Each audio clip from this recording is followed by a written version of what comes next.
Seguro que todavía queda más gente por terminar de conectarse, pero vamos a ir empezando ya para cumplir con los horarios. Lo dicho, buenas tardes a todos, buenos días a toda la gente que nos está viendo desde Sudamérica y muchas gracias por estar aquí. Para los que no me conozcáis, soy Carlos Martínez, soy especialista técnico en la división IAQ de Sodeca y vamos a empezar hoy con la segunda edición de nuestro formato Microlearnings en la división IAQ de Sodeca, en la división de calidad del aire interior. Para los que no conozcáis el formato, bueno, vamos a intentar dar pequeñas cápsulas muy concentradas en 30 minutos de temas que pueden resultar interesantes relacionados con la calidad del aire interior. Al final de la presentación os voy a compartir la misma en PDF para que la podáis tener. Además, hoy creo que es bastante interesante que la tengáis porque, bueno, ya veréis que vamos a ver algunos consejos y vamos a tener algunos esquemas que creo que os pueden venir muy bien para utilizarlos. Y también al final de estos 30 minutos, como tiempo extra, por así decirlo, vamos a tener un turno de preguntas. Podéis ir dejando las preguntas en la parte derecha de vuestras pantallas, tenéis un panel de control y ahí las podéis ir dejando. Y bueno, al final de la presentación, como he dicho, intentaremos responder las máximas posibles. En algunas ocasiones no es posible contestarlas todas, pero bueno, nadie se va a quedar sin su contestación. Si no da tiempo en directo, pues contestaremos por correo. Así que bueno, si os parece, vamos comenzando ya con esta primera sesión de los microlearning. Vamos a tener 3 sesiones en principio en esta primera parte del año y la primera la hemos titulado así, Soluciones Win-Win para la mejora de la calidad del aire interior, la CAI, y ahorrar energía.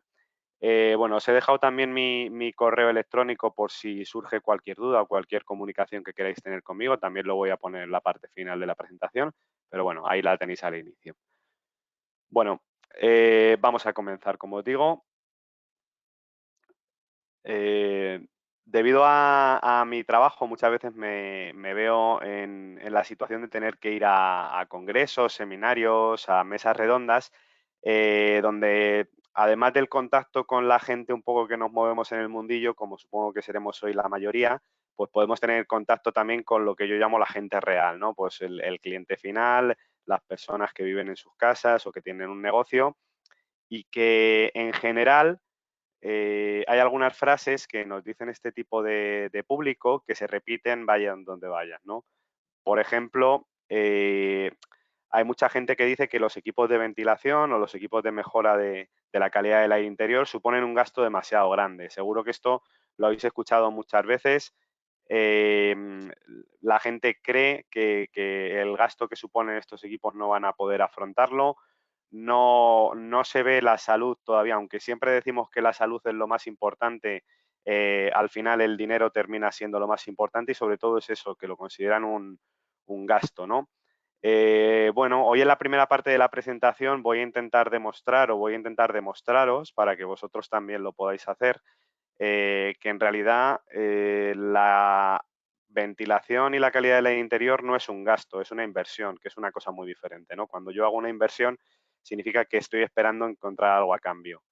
Y no os penséis que solo voy a hablar de salud, que sería lo que nos debería importar a todo el mundo, porque al final la salud es una de las cosas más importantes de la vida, pero como lamentablemente el dinero mueve el mundo, hoy vamos a ver en la primera parte de la presentación que la ventilación y la calidad del aire es una inversión con la que además podemos ganar dinero y mucho, ¿de acuerdo? Otra frase que se suele repetir mucho, esta en concreto me acuerdo perfectamente en unas jornadas que hacíamos para el sector de la hostelería, que un señor me dijo, bueno, es que vosotros nos estáis intentando convencer de que tengo que instalar un recuperador de calor porque va a ser muy bueno para mí, pero es que abrir las ventanas no cuesta dinero y un recuperador sí, ¿no? Esto es una frase también muy típica. Bueno, la realidad, como muchas veces intentamos explicar, es que abrir las ventanas sí que cuesta dinero y más ahora con la crisis energética que tenemos que pensar que todo lo que nosotros nos gastamos, todo el dinero, toda la inversión, toda la energía que gastamos en climatizar un espacio, ya sea para calentarlo o para enfriarlo, se nos va por la ventana, y nunca mejor dicho, ¿no? Si abrimos la ventana. Además de que abrir las ventanas tiene otros inconvenientes como que perdemos el control totalmente de los contaminantes que nos pueden entrar del exterior y demás. Pero bueno, alguno puede estar diciendo, joder, Carlos, qué bien te viene estas frases tan bien preparadas y tan bien redonditas para apoyar un poco la tesis que estás hablando, y efectivamente yo me las podía estar inventando. Pero da la casualidad de que os voy a demostrar que esto es lo que piensa mucha gente de a pie y que es lo que tenemos que intentar modificar. Hace unos meses, no recuerdo si a finales del 2022 o a principios de 2023, se publicó un artículo en el periódico El País, que es uno de los más representativos aquí en España, que hablaba un poco de calidad del aire, cómo ventilar sin pasar frío, cómo mejorar la calidad del aire en el interior de los espacios y a la vez ahorrar a nivel energético y a nivel también económico. Y bueno, para los que nos dedicamos a esto, puede parecer que el artículo, bueno, dijera muchas cosas obvias para nosotros, pero la realidad es que para el gran público no es muy común que este tipo de artículos se cuelen en la prensa nacional, con lo cual fue como un pequeño acontecimiento, ¿no? Lo más divertido de este tipo de periódicos y sobre todo la versión digital es que tiene una sección de comentarios, ¿no? Entonces, buceando en la sección de comentarios he podido encontrar uno que ilustra bastante bien este sentir de la gente de a pie que al final es la que va a tomar las decisiones, con lo cual tenemos que intentar eh, difundir o tenemos que intentar evangelizar o tenemos que intentar que esta gente comprenda que en realidad se está tratando de un error lo que piensa, ¿no? Un comentario real de Fernando Marrero, como veis ahí, que es, pues el pastón que supone tener esos equipos funcionando y comprarlos y mantenerlos, un poco lo que decía yo en la primera frase, ¿no? Que los equipos de ventilación son vistos como un gasto y que no compensa instalarlos. Bueno, más allá de esta pequeña anécdota, vamos a ver, como os prometía en esta pequeña introducción, que los equipos de ventilación y de calidad del aire y la instalación de estos sistemas no son un gasto, sino que son una inversión.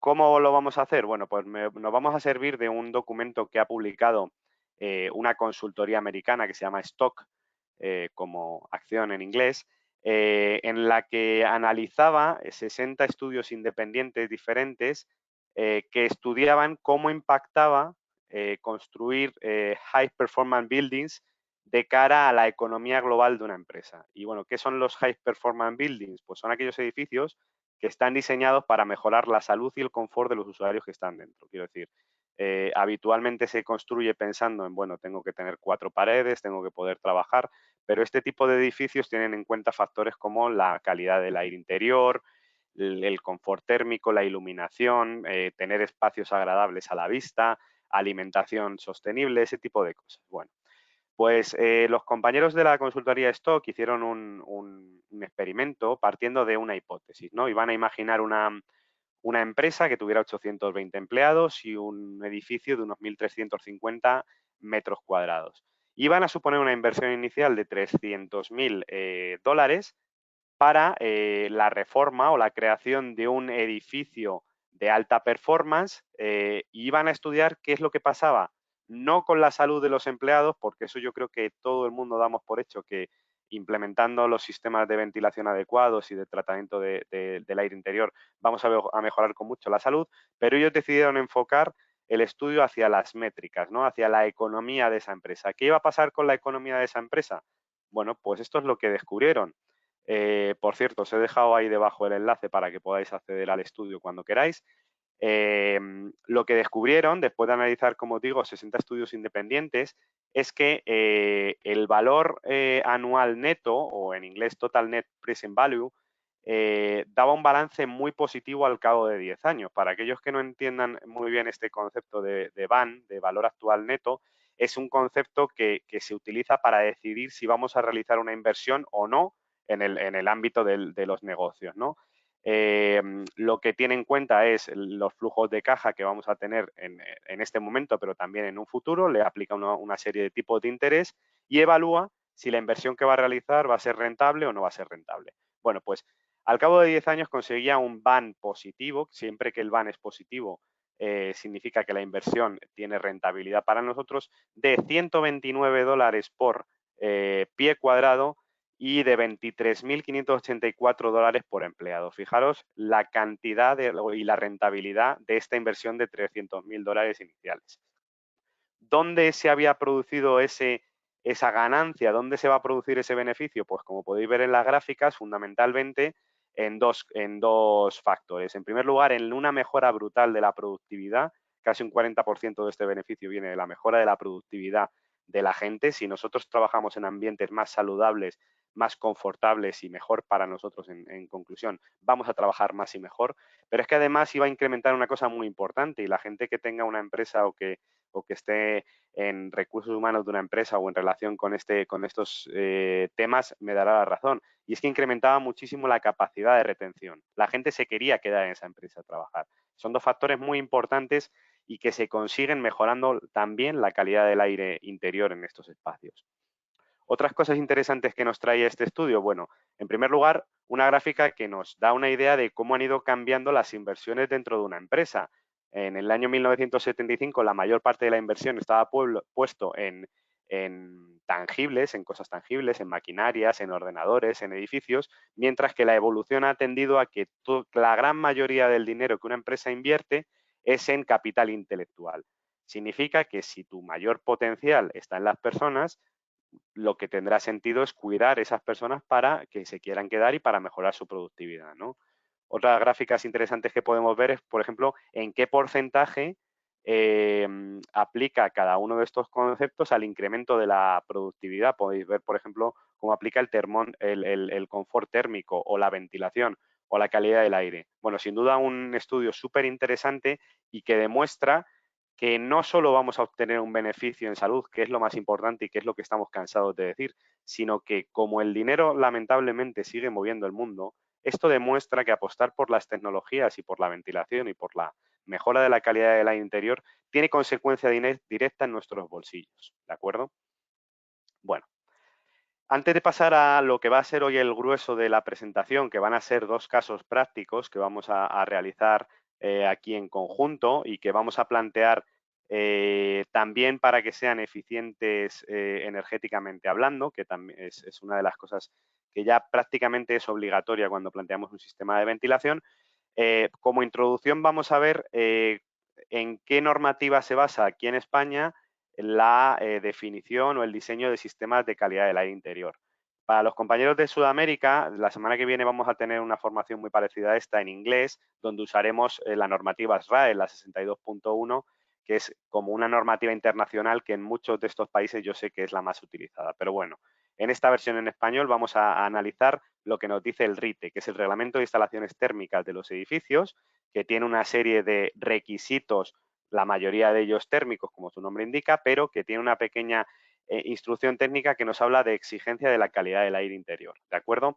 Bueno, yo sé que muchos de los que estáis aquí a lo mejor ya conocéis el RITE, lo tenéis dominado o creéis que lo tenéis dominado, pero bueno, yo voy a intentar darle un enfoque un poco diferente, daros unos pequeños consejos de alguien que trabaja día a día con esta normativa y que se ha encontrado con muchos casos, y espero que os pueda servir. Para hacer una pequeña introducción, vamos a decir que el RITE divide los espacios interiores según los requisitos de calidad del aire que les vaya a poner, de mayor a menor. Así, la ida 1 serán aquellos espacios que requieran unos requisitos más fuertes, ¿no? Por ejemplo, donde mejor calidad del aire vamos a intentar tener. IDA 1 se queda para zonas donde los ocupantes son más vulnerables, como los hospitales, las clínicas o las guarderías. ¿Qué nos queda en IDA 2? Bueno, pues son espacios de calidad del aire buena, pero no muy buena, y son aquellos espacios donde la normativa entiende que pasamos más tiempo, aquellos como oficinas, aulas, residencias de estudiantes, residencias de ancianos, bueno, son lugares donde podemos pasar 8 horas o más de nuestro tiempo fuera de nuestra casa. ¿Y qué queda para IDA 3? Bueno, pues aquellos lugares que la normativa entiende que no pasamos tanto tiempo en ellos. Es verdad que tienen normalmente mayor aforo, pero como el tiempo que pasamos no es tanto, pues lo considera de una IDA inferior, IDA 3. Estamos hablando de locales comerciales, de cines, de teatro y demás. Por otro lado, nos clasifica también el ambiente exterior, porque la contaminación exterior va a tener también influencia dentro de la contaminación interior. Entonces, en función de cuán buena o cuán mala sea la calidad del aire en el exterior del edificio que estemos analizando, pues vamos a tener ODA 1 para calidad buena, ODA 2 para calidad intermedia y ODA 3 para calidad mala o muy mala, ¿de acuerdo? Bueno, pues una vez clasificados en estos conjuntos, el RITE nos va a exigir tres cosas, tres requisitos fundamentales, ¿de acuerdo? El primero de ellos es un caudal mínimo de aire exterior que tenemos que introducir en el interior, ¿de acuerdo? Para ello nos da muchos, hasta 5 métodos para poder calcularlo, pero nos va dando consejos de dónde deberíamos utilizar cada uno de ellos. En primer lugar, en aquellas zonas de ocupación permanente, es decir, donde las personas realmente vayan a pasar algún tiempo determinado, el método de cálculo usado por la mayoría de nosotros es el método por aforo, es decir, tenemos una serie de caudales que aplicados por número de personas nos va a dar un caudal mínimo de aire exterior. ¿Qué ocurre en aquellas zonas que sean de ocupación no permanente? Pues, por ejemplo, baños, vestuarios, zonas de paso, almacenes. Todo eso, el RITE nos recomienda usar el método de la superficie, es decir, para todos aquellos espacios como los que hemos descrito, donde la ocupación no sea permanente, aplicaremos estos factores que tenemos en esta tabla por unidad de superficie, ¿de acuerdo? Bueno, ya tenemos el primero de los requisitos, vamos con el segundo. Son requisitos de filtración. Este muchas veces se olvida, pero también es muy importante. Dentro de cada ida y de cada oda vamos a estar obligados a colocar unos filtros mecánicos de una calidad mínima. Esta es esta nomenclatura que veis aquí, aunque ya está en desuso y somos conscientes de que son desuso, la realidad es que en la calle es la que se sigue usando. Entonces, el RITE todavía está con esta nomenclatura. Según la calidad del aire exterior, como digo, y la calidad del aire interior, vamos a tener que colocar una serie de filtros. Lo que destaca es en aquellas ocasiones ODA 2, porque es la que más se suele utilizar, calidad del aire exterior intermedia, que nos obliga a dobles niveles de filtración, F7, F9, F6, F8, F5, F7. Para aquellos locales que estén en sitios con una calidad del aire exterior bastante mala, además, el RITE nos obliga a poner un GF, que es un gas filter, es un filtro de gases y están reconocidos como tal tanto el carbón activado como la fotocatálisis, ¿de acuerdo? Bueno, ya tenemos dos de los tres requisitos. ¿Cuál es el tercero? El tercero es la obligatoriedad de instalar recuperadores de calor en todos aquellos sistemas de extracción mecánicos en los que el caudal sea superior a 0,28 metros cúbicos por segundo, o lo que es lo mismo, 1008 metros cúbicos por hora. Cuidado con este dato porque hace unos años cambió y anteriormente eran 1800, pero ahora son 1008. Cuidado no confundirnos ahí porque he visto varios errores de este tipo. ¿Qué significa esto? Pues que si hacemos un resumen, básicamente para locales de ida 1, cuando tengamos 14 personas o más, ya va a ser obligatorio el recuperador de calor.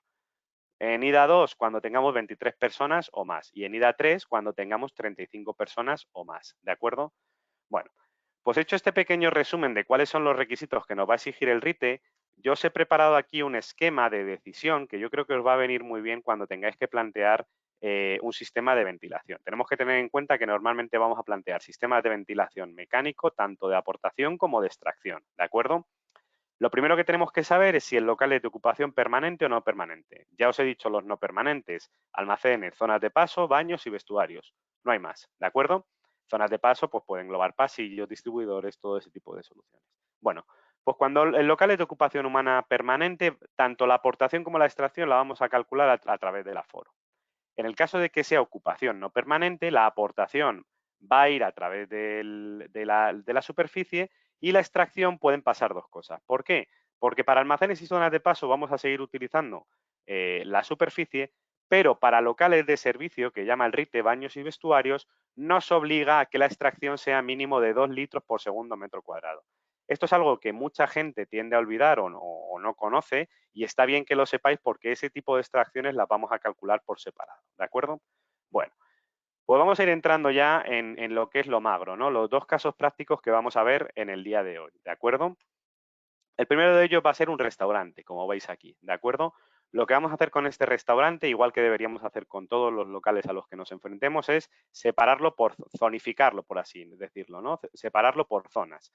¿Qué zonas nos van a salir aquí? Bueno, pues en primer lugar nos va a salir el restaurante en sí, que tiene un aforo de 30 personas. Tenemos que tener en cuenta también la cocina, que muchas veces se olvida, pero las cocinas profesionales también entran dentro de RITE, que tiene un aforo de 3 personas. Y vamos a contemplar también el baño, ¿no? Que en este caso, en vez del aforo, lo que vamos a tener en cuenta va a ser la superficie, 8 metros cuadrados, ¿de acuerdo? Bueno, pues aplicando todos esos tablas que hemos visto en la anterior diapositiva, lo que nos va a salir va a ser algo como esto, ¿no? Vamos a tener nuestro caudal de impulsión y nuestro caudal de extracción, ¿de acuerdo? Para el cálculo del restaurante, pues simplemente multiplicando las 30 personas por los 8 litros por segundo o 28,8 metros cúbicos por hora, nos va a salir ese caudal tanto de impulsión como de extracción, ¿de acuerdo? vamos a saltarnos un momento la cocina y vamos a pasar al baño. ¿Qué es lo que va a ocurrir en el baño? Bueno, pues que en el baño hay en muchas ocasiones que solo se plantea una extracción. Esto es bastante común, está aceptado y en muchas ocasiones, si el baño es pequeñito, simplemente se plantea la extracción. La voy a calcular con esos 2 litros por segundo metro cuadrado que hemos visto antes y esa sería la extracción.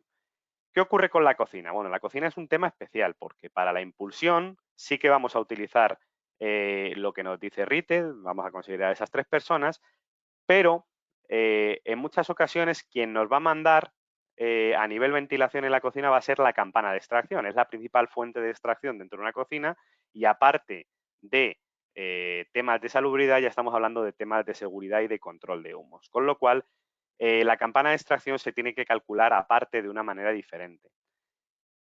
Además, todos los ventiladores que utilicemos en campanas de extracción obligatoriamente tienen que tener una certificación de resistencia a la temperatura. Con lo cual, esta corriente de aire, como la consideramos sucia y tiene que tener unos tratamientos especiales, no se contabiliza para el cálculo de la obligatoriedad de la recuperación de calor. Con lo cual, no lo vamos a meter aquí, ¿de acuerdo? ¿Qué suele ocurrir con la impulsión? Pues que no la dejamos tan bajita. ¿Por qué? Porque la extracción de cocina suele ser un caudal bastante elevado y lo que se suele plantear es al menos tener el 80% de la impulsión en ese espacio para que no se generen unas corrientes muy grandes, ¿de acuerdo? Y una depresión dentro de la cocina. Pero como estamos hablando de una impulsión por encima de lo que lo dice la normativa, pues no hay ningún problema, ¿de acuerdo? Bueno, pues dicho esto, ¿qué podemos plantear en el restaurante? Bueno, pues como tenemos un caudal de 922 de extracción, de 951 de impulsión, no es obligatorio el uso de recuperadores de calor y no tenemos por qué utilizarlos. Pero sí que podemos plantear soluciones que igualmente nos permiten ser eficientes a nivel energético, ¿de acuerdo? Como esta que presentamos aquí. Esto es una caja de ventilación con filtros que se llama SV Filter EC, ¿de acuerdo? Que ya nosotros la comercializamos preparada ya para los niveles de filtración que nos va a exigir el RITE, pero la podemos combinar con ¿qué? Con un control que además de controlar el ventilador va a ser una sonda de CO2. ¿Para qué lo vamos a utilizar?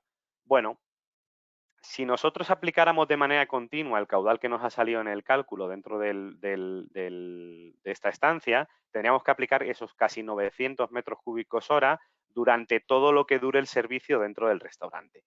¿Qué vamos a conseguir utilizando una sonda de CO2? Bueno, pues el CO2 está muy relacionado con la respiración de las personas. Por eso la concentración de CO2 se utiliza como método de cálculo para saber el aforo que vamos a tener en el interior. Si la concentración de CO2 es muy elevada, vamos a intuir que el aforo ha aumentado y que la ventilación debe aumentar también, ¿de acuerdo?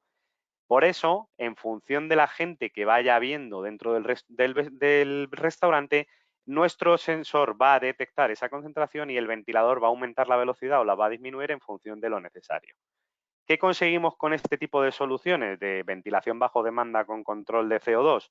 Bueno, pues lo que vamos a conseguir es ahorrar una gran cantidad de caudal, como podéis ver en todo este espacio vacío que queda aquí, casi el 35% en este ejemplo, y con la consecuente ahorro de dinero y ahorro energético, ¿no? Bueno, pues esta es una de las soluciones que podemos plantear cuando no sea obligatoria la instalación de un recuperador de calor. Cuidado, que si se quiere instalar un recuperador de calor, se puede instalar perfectamente y vamos a ser más eficientes todavía. Pero bueno, si lo que queremos es ser un poco más económicos, pero no renunciar a la eficiencia energética, pues esta es una solución muy buena, ¿de acuerdo? Bueno, como apunte extra os voy a dar un pequeño consejo. Hemos visto lo que haríamos en la parte del restaurante. ¿Qué pasaría en la parte de la cocina?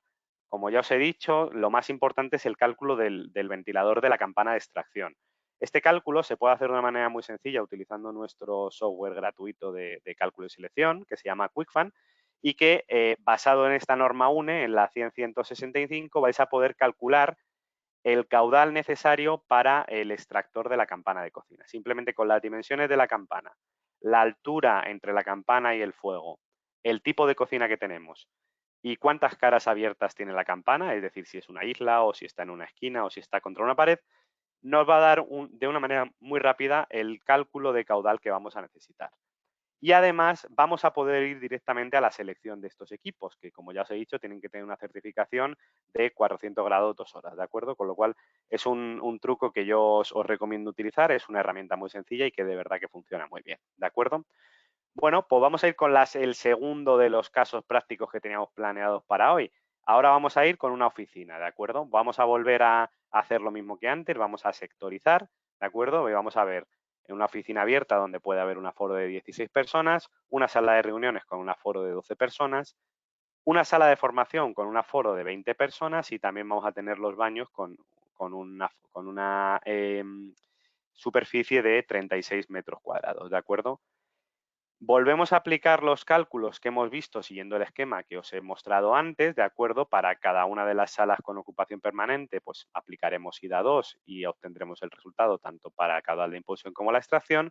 Y la zona de baños, pues como os he dicho, la impulsión la vamos a calcular con la tabla de metros cuadrados, pero la extracción tenemos que aplicar esos 2 litros por segundo metro cuadrado. Con lo cual, vamos a obtener unos caudales de 2.268 y 2.419.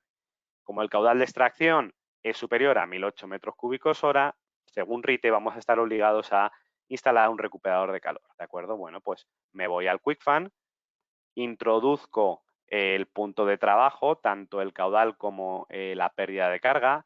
La pérdida de carga la tengo que haber calculado previamente, ¿de acuerdo? Esto es una cosa que yo no me voy a cansar de insistir. Cuando pidáis un ventilador o cuando proyectéis un ventilador, no podéis decir solo el caudal que necesitáis, tenéis que decir también la presión que tiene que tener disponible, ¿de acuerdo? Es un pack. Una cosa sin la otra no tiene sentido, ¿de acuerdo? Si conozco estos dos datos, lo que puedo hacer es seleccionar un recuperador que además, como veis aquí, por ejemplo, la gama RQPC ya está preparada para cumplir con la filtración exigida por RITE, F6, F8. Entonces voy a seleccionar el que más me convenga y ahora vamos a ver cómo plantearíamos esta instalación con sondas de CO2, ¿de acuerdo? En este caso usaríamos esta sonda inteligente que es la SI-CO2 indicador, que puede ir tanto en conducto como en pared. Y vamos a usar, como os he dicho, nuestra gama de recuperadores RQPC de baja silueta, ¿de acuerdo? Bueno, ¿qué sería lo ideal a nivel técnico aquí? Lo ideal a nivel técnico siempre es sectorizar, ¿no? Dividir esto, por ejemplo, en 3 zonas, la zona de formación con el baño, o los baños los puedo hacer por separado, la zona de oficinas y la sala de reuniones y poner un recuperador para cada uno y una sonda para cada uno. Esto sería lo ideal. ¿Por qué? Porque el control que voy a tener va a ser absoluto. Realmente solo voy a tener el caudal que vaya a necesitar en cada caso. La realidad nos dice que esto muchas veces no es así. Por tema de ahorro económico, la mayoría de las veces para un espacio como este vamos a plantear un único recuperador, ¿de acuerdo? Y aquí nos surge la duda, ¿qué hacemos con las sondas? ¿Cómo las coloco? ¿Cómo puedo asegurarme de que van a ser efectivas para lo que realmente han sido diseñadas? Recordemos que yo lo que quiero es que el caudal que tenga sea en función del espacio, de la ocupación que tenga esa sala, ¿de acuerdo? Bueno, pues os voy a poner las 3 opciones más típicas que tenemos, ¿de acuerdo? Que vais a poder elegir entre ellas y os voy a decir un poco cuáles son las ventajas y cuáles son los inconvenientes, ¿de acuerdo? Bueno, en primer lugar, la opción 1. La opción 1, que es una opción que se usa bastante porque a nivel sencillez y a nivel económico es la más sencilla y la más económica, que es colocar una única sonda en el conducto de extracción común. Yo tengo un conducto de extracción común, ahí voy a colocar la sonda y el recuperador lo que va a usar es la concentración promedio de los 3 espacios. Esto se suele utilizar, pero la realidad nos dice que no es muy eficiente a nivel técnico. ¿Por qué? Bueno, pues porque al final lo que voy a tener va a ser señales trampeadas. Si uno de los espacios está muy ocupado, voy a hacer que se introduzca aire en todos los demás espacios, con lo cual, aunque a nivel sencillez y a nivel económico puede ser interesante, a nivel técnico, pues yo la verdad que no os la recomiendo. ¿Cuál sería la opción 2? Bueno, pues hemos ido de la opción más sencilla a la opción más difícil a nivel técnico. Vamos a colocar una sonda de CO2 para cada espacio y vamos a tener un edificio que tenga un protocolo de control inteligente, por ejemplo, un protocolo Modbus, ¿de acuerdo? Estos recuperadores de calor tienen una salida Modbus, con lo cual se pueden conectar a este tipo de controles inteligentes para edificios. Entonces, mediante Modbus se puede programar, ¿vale? Un programador externo nos puede hacer un programa que diga que el recuperador obedezca la señal más desfavorable de las 3 ondas, es decir, lee las 3 ondas a la vez, no es que haga un promedio, sino que lee las 3 ondas a la vez y hace caso a la más desfavorable. A nivel técnico es la más difícil, pero sigue sin ser una solución del todo completa. ¿Por qué? Bueno, pues porque también voy a estar introduciendo en algunas ocasiones aire en algunas estancias donde no lo van a requerir, ¿de acuerdo? Sí que me voy a asegurar de que la estancia que tiene altas concentraciones y por lo tanto alta ocupación va a recibir el caudal necesario, pero no termina de ser técnicamente todo lo bueno que debería. La opción 3 es la más redonda, en mi opinión, a nivel técnico, ¿de acuerdo? Vamos a volver a colocar 3 sondas de CO2, una para cada espacio, pero en vez de actuar sobre el recuperador, cada sonda va a actuar sobre una compuerta motorizada 0,10 voltios, ¿vale? Se pueden comunicar mediante una señal 0,10 voltios y las compuertas van a abrir o van a cerrar en función de la necesidad de la sala, es decir, la compuerta se va a mantener abierta si la sala tiene una concentración de CO2 elevada y por lo tanto necesita la entrada de aire, y se va a cerrar en aquellos casos en los que no necesite esa entrada de aire porque la estancia esté vacía. ¿Cómo se regula el recuperador? Pues en vez de regularse con una sonda de CO2, vamos a tener que añadir una sonda adicional de presión diferencial. Esta sonda de presión diferencial va a detectar las diferencias de presión que va a haber dentro del conducto según abran o cierran las compuertas, y ahí es donde vamos a asegurar y donde vamos a clavar que solo y únicamente vamos a usar el caudal necesario, ¿de acuerdo? Esta sería la mejor opción a nivel técnico. Son 3 opciones que son válidas, que las podéis utilizar. Ya os he dicho cuáles serían las ventajas y cuáles los inconvenientes. Este tipo de soluciones con recuperador de calor también lo podéis usar, por ejemplo, en el tema del restaurante que hemos visto antes, pero es más común verlo pues donde nos obliga la normativa, ¿de acuerdo? Bueno, ya llevamos media hora de presentación, aunque os parezca increíble, así que esto significa que vamos a acabar. Simplemente os dejo 2 consejitos rápidos antes de pasar al turno de preguntas y de subiros la presentación. En primer lugar, os voy a dejar aquí 2 enlaces que yo creo que os van a resultar de mucha utilidad. El primero es para descargar de manera gratuita nuestro software de selección. Ya habéis visto hoy un pequeño atisbo de lo que podéis conseguir con él, pero ni mucho menos es todas las alternativas y todas las soluciones que puede tener. La gente que lo conoce y lo utiliza pues sabe a lo que me refiero. Y por otro lado voy a dejar un enlace a una web app que tenemos de selección de purificadores, ¿de acuerdo? Hoy no hemos hablado de purificadores, no hemos hablado de recirculación, pero es un producto que todavía continúa teniendo su mercado y que a veces hay muchas opciones de purificadores, y con esta web de selección pues lo vais a tener más fácil para saber cuál seleccionar. El siguiente consejito o el siguiente truco que os quiero dejar antes del final, bueno, pues que si os ha gustado esta sesión, vamos a tener 2 más, al menos en este semestre, como ya os indiqué. Os dejo las 2 siguientes, que van a ser 5 consejos clave para llevar tus instalaciones de ventilación mecánica controlada a otro nivel. Y también en otro, el 11 de mayo, vamos a hablar del radón, que es el asesino silencioso. Vamos a ver los peligros que conlleva el radón. Vamos a ver que está relacionado con muchas de las enfermedades que sufrimos hoy en día, y vamos a ver algunas estrategias de ventilación para diseñar y eliminar el radón tanto de nuestras viviendas como de nuestros espacios de trabajo. ¿De acuerdo? Bueno, ahora sí hemos llegado al final, 33 minutos más o menos. Muchas gracias por vuestra atención. Como os digo, empieza ahora el turno de preguntas, así que no os vayáis. Id dejando vuestras preguntas, que las vamos a contestar ahora mismo. Y mientras tanto, me vais a permitir que os suba la presentación y que dé un traguito de agua. ¿De acuerdo? Bueno, vamos a subiros la presentación. A ver, aquí la tenemos. Os va a aparecer en el apartado documentos, ¿de acuerdo? A ver, ya se está subiendo. Bueno, ya os digo que creo que además hoy es bastante útil por esos esquemitas que vienen. Creo que os puede resultar de utilidad para vuestro día a día. Bueno, ya está subida. Hey, no quiero quitar la cámara. Vamos a dejar la cámara. Y vamos a pasar ya con el turno de preguntas, que creo que tenemos algunas. La verdad que muy agradecido a todos los asistentes. Ha sido una asistencia muy buena, como siempre que hemos organizado estos microlearnings.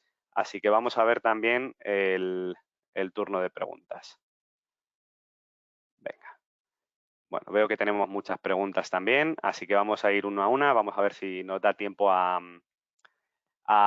responder a todas. Nos pregunta Laura Sáez, ¿cómo calcularías una clínica dental?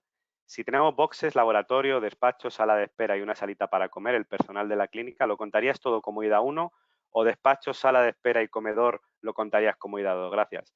Laura, es una pregunta súper interesante, de verdad, muy buena pregunta. Yo optaría por la segunda opción. solo consideraría de ida 1 aquellas salas que realmente requieran una consideración de ida 1, es decir, los boxes donde vamos a hacer el tratamiento y el laboratorio que tenga algún tipo de requerimiento de calidad del aire. El resto de salas, como tú bien dices, yo las consideraría de ida 2. Es verdad que la normativa es un poco ambigua a este respecto, pero a mí me parece que es lo que tiene más lógica y es como nosotros lo planteamos siempre. Bueno, espero que te haya servido. Nos pregunta David Pérez Manso que cómo calculas la pérdida de carga. Muchas gracias. Bueno, David, pues la pérdida de carga es función de varios factores. Uno de los más importantes es la red de conductos que vamos a tener. Muchas veces los proyectistas, como nosotros, o la gente a los que nos piden una ventilación o un ventilador para según qué uso, no conocemos cómo va a ser la red de conductos y es una parte muy importante para saber cuánta pérdida de carga vamos a tener. La pérdida de carga fundamentalmente va a depender de los metros lineales de conducto, el tamaño y el material de ese conducto, el diámetro tiene mucha importancia, no va a ser lo mismo un diámetro, por ejemplo, de 400 milímetros que un diámetro de 200 milímetros. Evidentemente, cuanto más pequeño sea el diámetro, más racaneemos en el tamaño de la tubería, pues más rápido va a ir el aire y mayor pérdida de carga va a generar, con lo cual más ruido y mayor presión disponible voy a tener que tener pendiente. Y luego también afectan los codos, las uniones y las rejillas de ventilación. ¿Cómo la calculo yo? Bueno, pues yo normalmente uso la herramienta de pérdida de carga que hay, que vas a poder encontrar en la aplicación de QuickFan de Sodeca, ¿de acuerdo? Es una herramienta muy sencillita que seguramente daremos un paso más y la mejoraremos dentro de poco, pero que para un básico, para hacer una estimación de la pérdida de carga, te puede servir, ¿de acuerdo? Bueno, nos pregunta Diego Romero, ¿el tipo de ventilador que se requiere depende del lugar de purificación y del aforo de las áreas?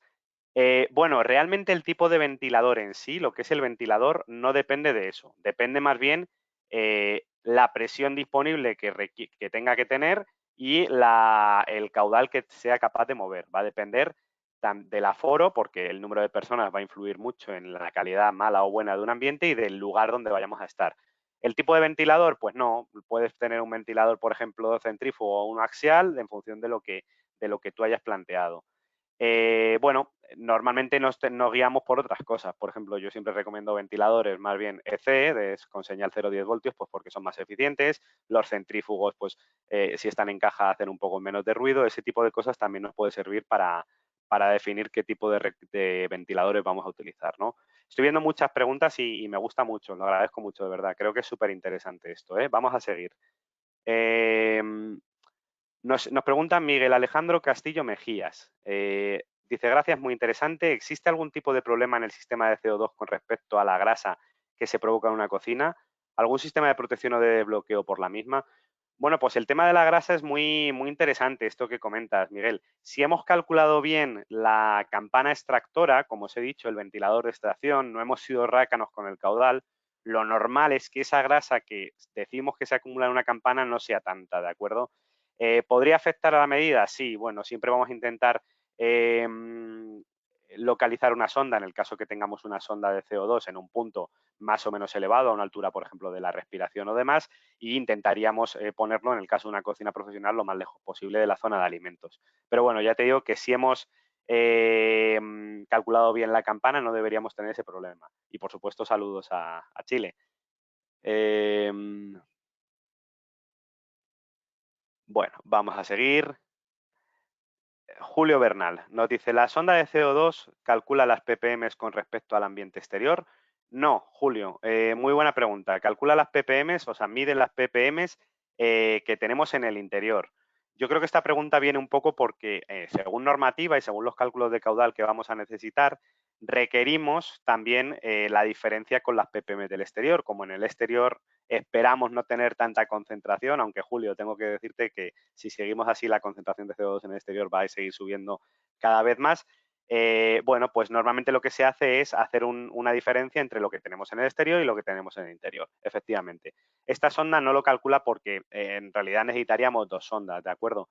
¿Qué es lo que se hace? Bueno, pues se considera por defecto unos 450 ppm a la hora de luego fijar el set point que tú vas a tener en mente, ¿de acuerdo? Nos pregunta Teresa Pena Fraguela. Para el caso de la oficina, ¿deberíamos utilizar la ocupación máxima simultánea la gente no está al mismo tiempo en todas las estancias. Teresa, coincido totalmente contigo. Soy muy dado, o si me permites, estoy muy a favor del caso de utilizar ocupaciones máximas simultáneas. Lo único que ocurre es que a día de hoy, en la normativa RITE, esto no aparece. Esto es algo que aplicamos de vez en cuando los proyectistas, que yo considero a nivel técnico que tienes toda la razón, que deberíamos tener en cuenta que las mismas personas, por ejemplo, no van a estar en una oficina y en la sala de descanso, pero el problema que tenemos es que a día de hoy la normativa no lo recoge, con lo cual, de momento, y si nos tenemos que guiar por la normativa, vamos a tener que contemplar la ocupación máxima, ¿de acuerdo? Bueno, vamos a ver si tenemos más preguntas. Bueno, nos preguntan también dónde podemos ver el vídeo de la grabación. Todos aquellos que os hayáis registrado, en el seminario vais a recibir un correo donde vais a poder ver el vídeo tantas veces como queráis, y también lo vamos a subir a nuestro canal de YouTube, donde aprovecho para decir que tenéis la primera edición de los microlearnings, ¿de acuerdo? La que hicimos en 2021. Que era un poco más referente a la contaminación interior en general, a los tipos de soluciones y a las tecnologías que vamos a utilizar. Entonces, bueno, eso. Mira, vamos a ver, como os veo bastante animados y siguen entrando preguntas, yo voy a seguir intentando responderlas. Vamos a hablar de una de Fernando Artiles, que la verdad que es bastante larga. Me vais a permitir que la lea un poco por encima, porque como la lea entera... vale. Nos dice Fernando, para lugares donde la temperatura exterior a lo largo del tiempo es muy similar a la temperatura interior, por ejemplo Canarias, los recuperadores de calor no son muy apropiados debido a la poca eficiencia que ofrecen. Correcto, Fernando. De hecho, según creo entender, con respecto al RITE, tienen una moratoria los recuperadores de calor, es decir, no es obligatorio utilizarlos. Nos pregunta que si sé de alguna tabla Excel o software donde se pueda calcular la eficiencia exacta para saber si es preferible o no utilizar un recuperador en lugar de unidades independientes. Bueno, Fernando, nosotros lo que utilizamos es un software que nos proporciona el proveedor del intercambiador, ¿de acuerdo? Si tienes algún caso concreto, te animo a que nos lo mandes y te podemos decir cómo deficiente sería y si vale la pena utilizarlo o no. También te digo, nuestros recuperadores tienen incorporado unas ondas de temperaturas y un bypass automático que lo que hace es, si detecta que es más eficiente dejar pasar todo el aire sin pasar por el recuperador, abre el bypass, cierra el bypass y en ese caso el aire no pasa por el intercambiador, sino que pasa directamente desde el exterior al interior.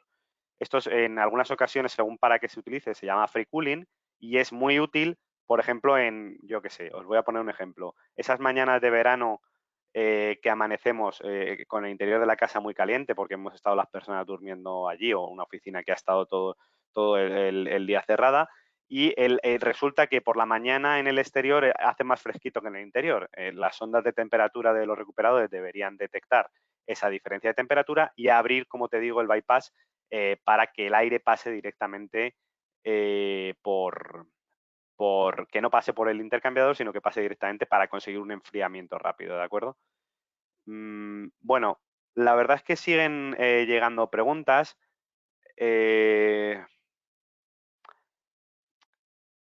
Lamento, me parece que nos estamos quedando sin tiempo. No sé si he dejado alguna sin contestar. Si he dejado alguna sin contestar, por favor, os pido que nos la mandéis de nuevo por correo, que la contestaremos.